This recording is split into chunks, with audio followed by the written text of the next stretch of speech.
Jaya Radha Madhava Kunja Bihari.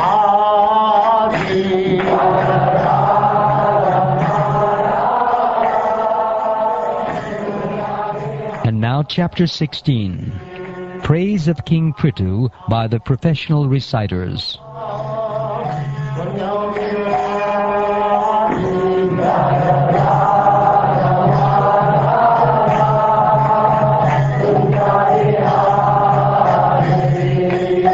Gopijana Vallabha Girivaradhari.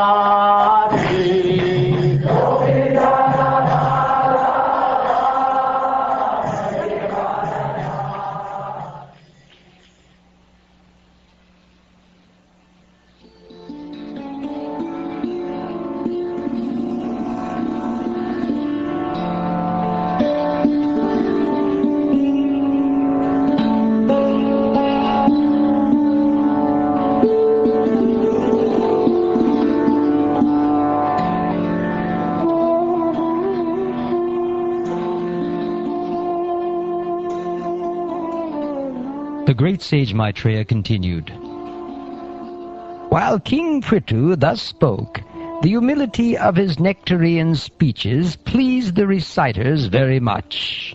Then again they continued to praise the king highly with exalted prayers, as they had been instructed by the great sages. The reciters continued, Dear King, you are a direct incarnation of the Supreme Personality of Godhead, Lord Vishnu, and by his causeless mercy you have descended on this earth. Therefore it is not possible for us to actually glorify your exalted activities. Although you have appeared through the body of King Vena, even great orators and speakers like Lord Brahma and other demigods cannot exactly describe the glorious activities of your lordship. Although we are unable to glorify you adequately, we nonetheless have a transcendental taste for glorifying your activities. We shall try to glorify you according to the instructions received from authoritative sages and scholars. Whatever we speak, however, is always inadequate and very insignificant. Dear King, because you are a direct incarnation of the Supreme Personality of Godhead, all your activities are liberal and ever laudable. This king, Maharaj Prithu, is the best amongst those who are following religious principles. As such, he will engage everyone in the pursuit of religious principles and give those principles all protection. He will also be a great chastiser to the irreligious and atheistic.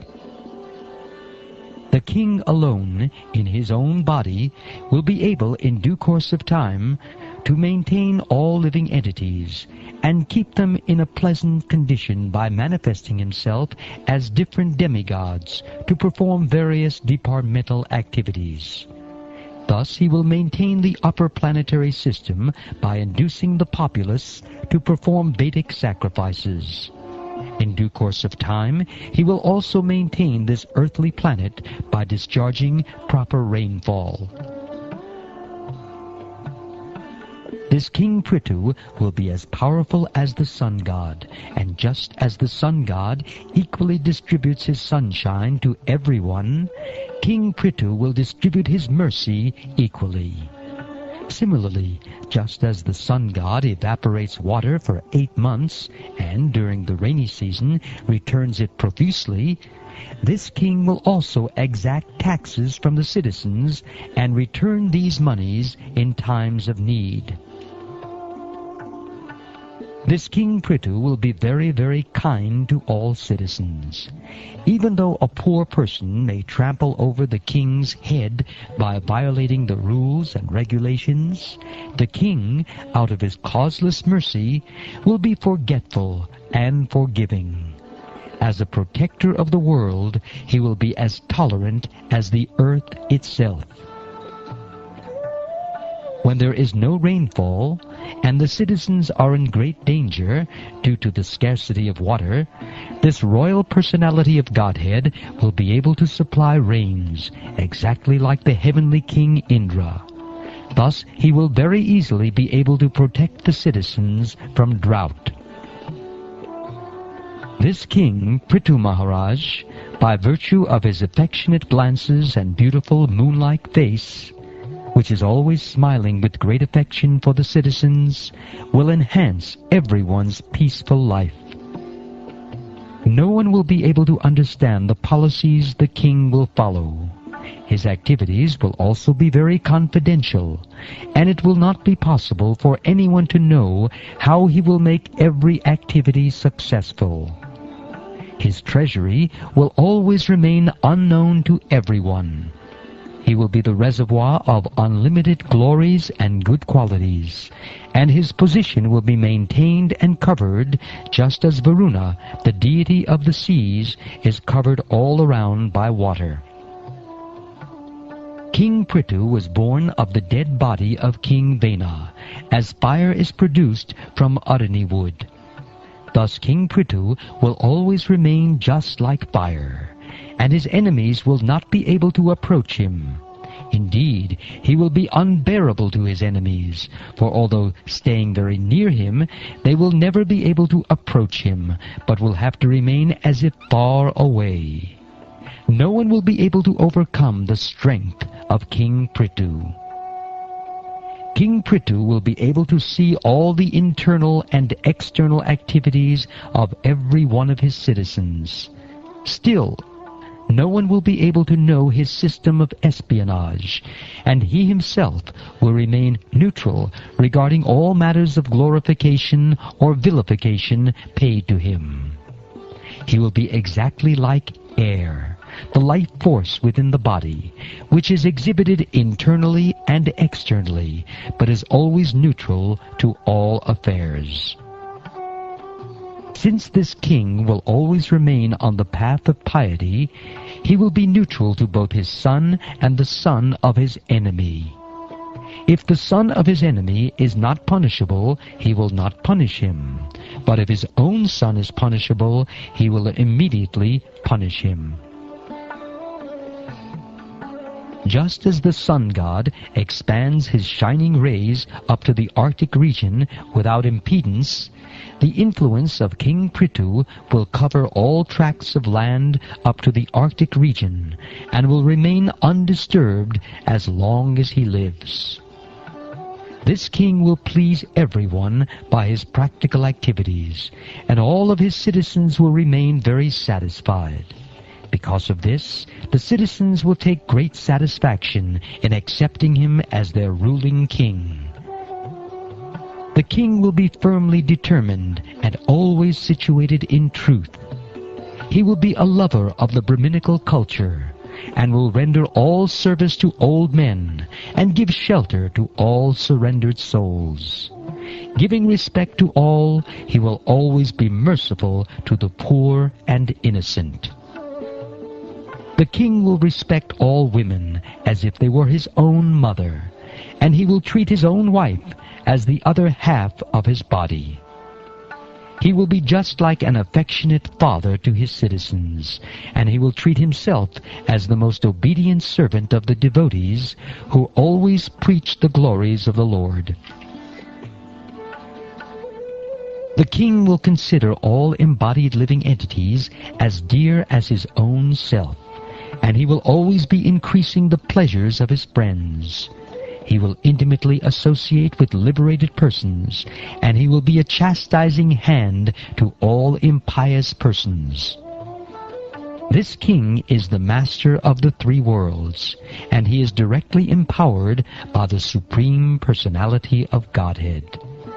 He is without change, and he is an incarnation of the Supreme, known as Shaktyavesha Avatara. Being a liberated soul and completely learned, he sees all material varieties as meaningless, because their basic principle is nescience. This king, being uniquely powerful and heroic, will have no competitor. He will travel around the globe on his victorious chariot, holding his invincible bow in his hand, and appearing exactly like the sun, which rotates in its own orbit from the south. When the king travels all over the world, other kings, as well as the demigods, will offer him all kinds of presentations. Their queens will also consider him the original king, who carries in his hands the emblems of club and disc, and will sing of his fame, for he will be as reputable as the supreme personality of Godhead. This king, the protector of the citizens, is an extraordinary king, and is equal to the Prajapati demigods. For the living facility of all citizens, he will milk the earth, which is like a cow. Not only that, but he will level the surface of the earth with the pointed ends of his bow, breaking all the hills exactly as King Indra, the heavenly king, breaks mountains with his powerful thunderbolt.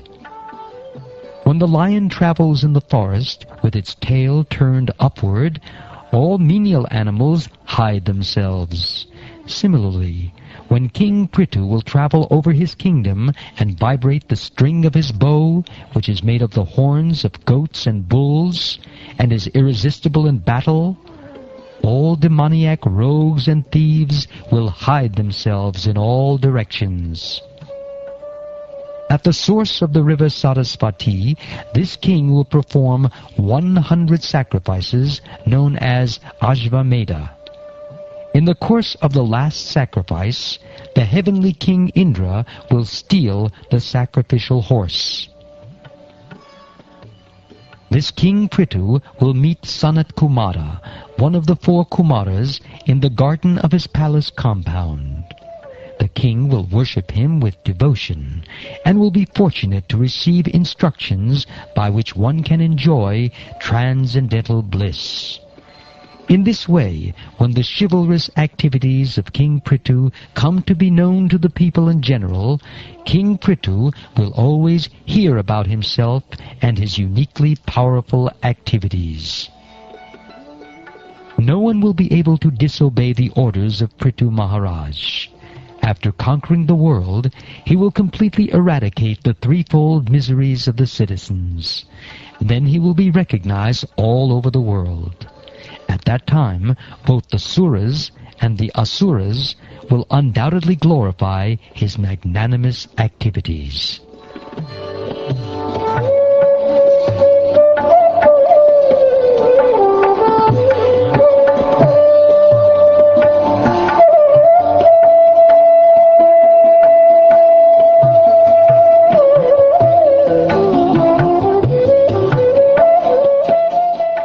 Thus ends the 16th chapter of the 4th canto of the Srimad Bhagavatam, entitled Praise of King Prithu by the Professional Reciters.